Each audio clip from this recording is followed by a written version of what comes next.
Bismillahirrahmanirrahim. Babun bab Haddatsana Abdan an Abi Hamzah anil A'mas an Sa'ad ibni Ubaidah an Abi Abdirrahman As-Sulami an Aliyin radhiyallahu anhu. Qala berkata siapa Ali? Ali tentu Ali bin Abi Thalib, sepupu Nabi, yang menantu Nabi dan merupakan anak kecil yang pertama kali masuk Islam. Orang tua yang pertama kali masuk Islam kan Abu Bakar. Perempuan yang pertama kali masuk Islam ya istri Nabi Khadijah. Nah, anak kecil yang masuk Islam pertama ya Ali bin Abi Thalib. Kuna ada kami Ali, julusan orang yang duduk ma'a Nabi, bersama Nabi sallallahu alaihi wasallam. Wa ma'ahu, dan bersama Nabi udun, kayu, maksudnya tongkat gitu, yang terbuat dari kayu, yang kutu, yang menancapkan siapa Nabi fil ardi, di bumi. Waqala, dan bersabda siapa Nabi, ma minkum, tidak ada dari kalian, min ahadin, seorang pun, illa, kecuali qad kutiba, sungguh telah ditulis, maka aduhu, tempatnya orang, minan nari, dari neraka, au minal jannati, atau dari surga. Waqala, maka berkata siapa rojulun, orang laki-laki, minal qaumi, dari kaum, ala na takilun, adakah tidak pasrah kami ya Rasulullah, wahai Rasulullah. Qala, bersabda Nabi, la, jangan, ikmalu, beramallah kalian, fakulun, maka masing-masing, muyassarun, dimudahkan. Tsumma qara'a, kemudian membaca siapa Nabi, membaca ayat, fa amma man a'ta wattaqa wa shaddaqa bil husna fasanu yassiruhu lil yusra wa amma man bakhila wastaghna wa kadzdzaba bil husna fasanu yassiruhu lil usra. Surat apa itu? Surat Lail, insyaallah. Suma qara'a, kemudian membaca siapa Nabi, fa amma man, maka adapun orang, akto, yang memberi dia, senang memberi, senang sedekah, wattaqo, dan takwa.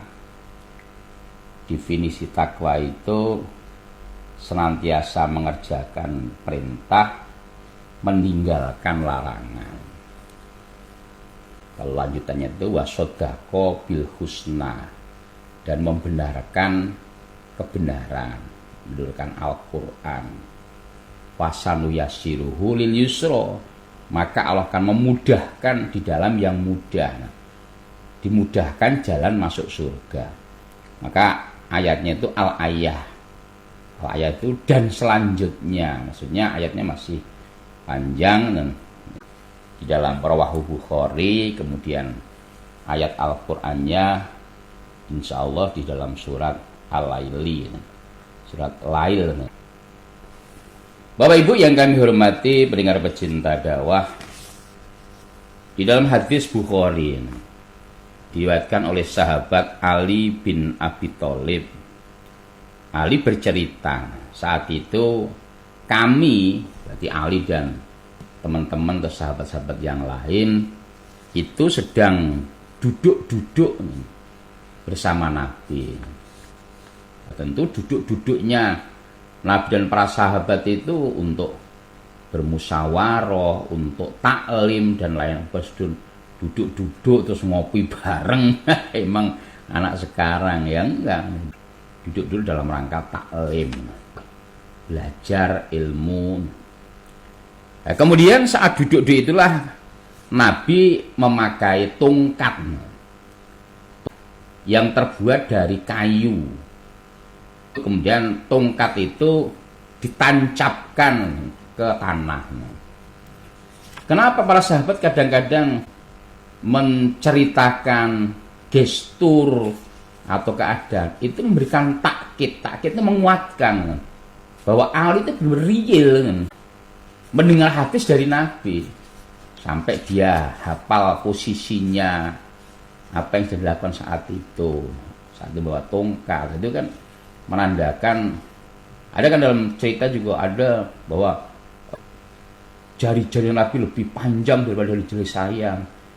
Kayak nggak penting, sebenarnya penting, itu ada pesan moral, memberikan takkid atau penguatan dari cerita itu bahwa dia benar-benar sebagai pelaku cerita, pelaku sejarah, sehingga sampai dia bisa menceritakan detailnya. Jadi tidak langsung berkata, ini untuk memberikan kekuatan bahwa apa yang dialami oleh Ali dan teman-temannya termasuk menerima hadis itu sesuatu yang sungguh. Nah kemudian Nabi bersabda, tidak ada di kalian manusia seorang pun kecuali semua itu sudah dikodar. Apakah dia ahli surga, apakah dia ahli neraka. Jadi sudah ada tulisannya. Bahkan sebelum Allah menciptakan langit dan bumi, kodar manusia sudah ditulis. Ya, termasuk kodar kaya, miskin, laki, perempuan, termasuk kodar ahli surga, ahli neraka sudah tertulis oleh Allah sebelum Allah menciptakan langit dan bumi dan seisinya. Kemudian ada seorang laki-laki dari mereka para sahabat tergelitik. Dia berpikirlah, kalau begitu kenapa kita tidak berpasrah saja Nabi? Kalau sudah memang ditentukan, ya kita buat apa ibadah? Apa enggak kita sudah bergantung dengan kodar itu saja? Kalau mengkodarnya ahli neraka ya nanti masuk neraka. Kalau udah kodarnya surga kan ya masuk surga. Apa enggak begitu saja Nabi? Kita enggak perlu beribadah, enggak perlu yang lainnya. Wes kita megang kodar itu. Terus Nabi mengatakan, lo jangan, tetap beramallah kalian. Karena apa? Segala sesuatu itu akan dimudahkan dengan apa yang dikodar untuknya. Fakulu muyasarun lima khulikolah. Semua itu akan dimudahkan dengan apa yang dikodar untuknya. Kalau orang itu memang dicetak menjadi orang yang kaya dengan bekerja, dengan berusaha tadi, lantaran kerjanya itu, maka dia akan menjadi kaya. Jadi bekerja itu sebagai wadah untuk nikmat itu, untuk mewadahi nikmat itu, bentuk ikhtiarnya. Tadi kalau mengibadah, ya dengan ibadah itulah yang menyebabkan masuk surga. Kemudian Nabi melanjutkan hadisnya, Nabi membaca ayat dalam surat Al-Lail itu, barang siapa yang suka memberi, suka sedekah, bertakwa, membenarkan Quran, maka Allah akan memudahkan jalannya untuk masuk dalam surga. Wa amam bakhila wastagna, barang siapa yang di dunia ini sombong, pelit, wastakbaro dan sombong, pelit, wa kadzdzaba bil husna dan mendustakan kebenaran Al-Qur'an, fasanu yasiruhu lil usra, Allah akan memudahkan yang sulit, maksudnya ya dimudahkan di dalam masuk neraka. Dan ayat hadis ini sesuai dengan di dalam Al-Qur'an, dalam surat Al-A'raf itu ketika Allah menciptakan Adam pertama kalinya, maka kemudian Allah mengusap punggungnya Adam. Maka saat itu keluarlah data anak Adam mulai dari dahulu kala sampai nanti hari kiamat. Database-nya itu keluar berapa orang itu, serat nama-nama orang. Terus Allah mengatakan nanti ini akan menjadi penghuni surga. Ini yang terdata tadi, yang dalam file database tadi akan masuk surga. Mungkin berapa jumlahnya ya kita nggak ada yang ngerti. Terus setelah itu diusap yang keduanya, diusap lagi punggung Adam. Maka kemudian keluarlah data lagi, keturunan-keturunan, nyawa-nyawa yang nanti berapa miliar manusia, mungkin triliun mungkin dari dulu, keluar serat mentok habis. Dan Allah mengatakan ini nanti adalah para penghuni ahli neraka. Sama terus ada pertanyaan, Nabi kalau sudah begitu, lah buat apa kita ibadah? Kenapa kita nggak bergantung pada itu saja? Pertanyaannya kan kita nggak ngerti. Kita ini terdaftar di dalam ahli surga atau ahli neraka. Umpama kita bisa mencuri data Allah itu, kayak hacker gitu loh, membobol data Allah itu. Dan ternyata kita ada dalam daftar ahli surga. Maka cepat atau lambat kita misalkan masuk surga.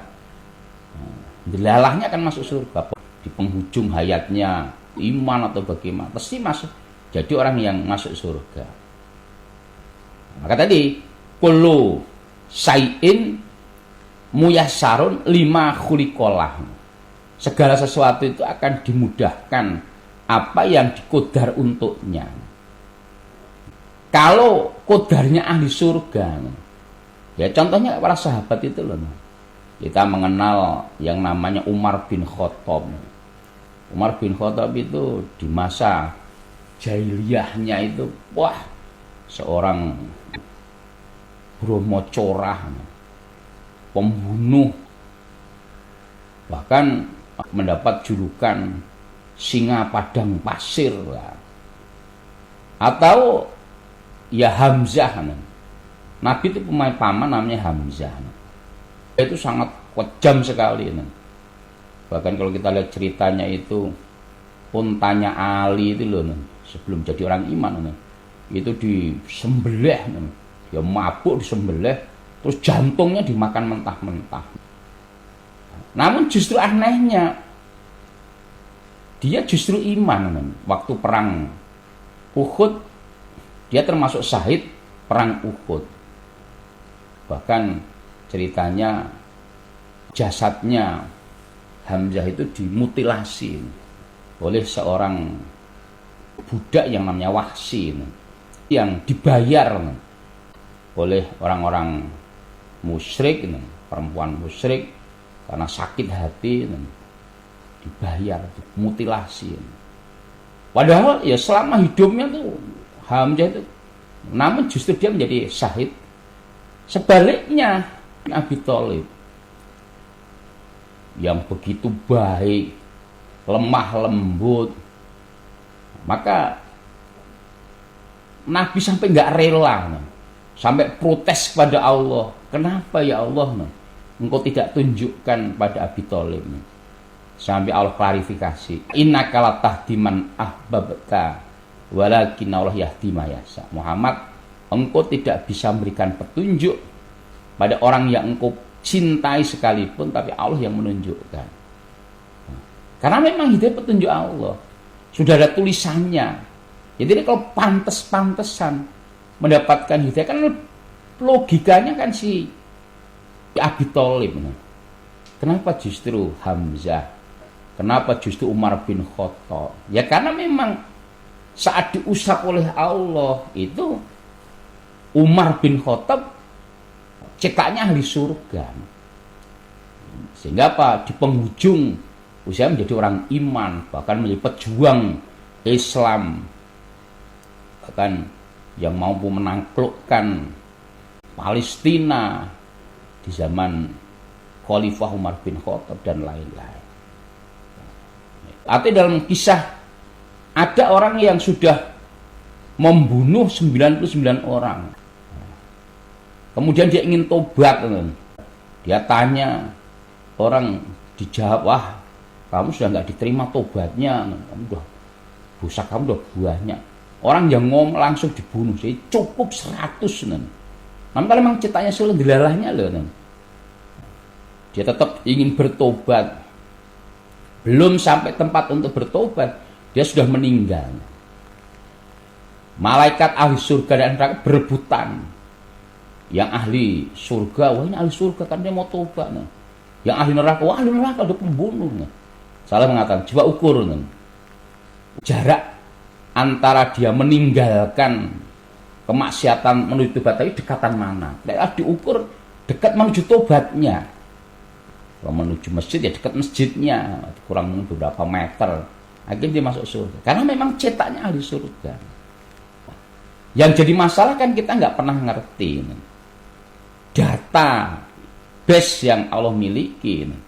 Maka yang Nabi lakukan, ikmalu, pokoknya beramal.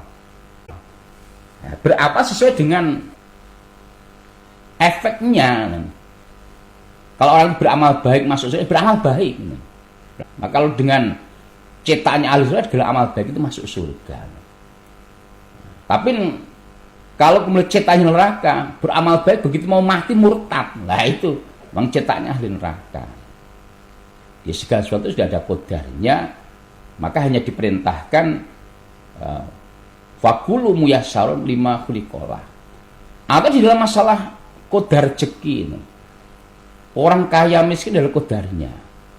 Maka yang bisa dilakukan adalah bekerja, ikmalu, beramalah kalian, bekerjalah kalian.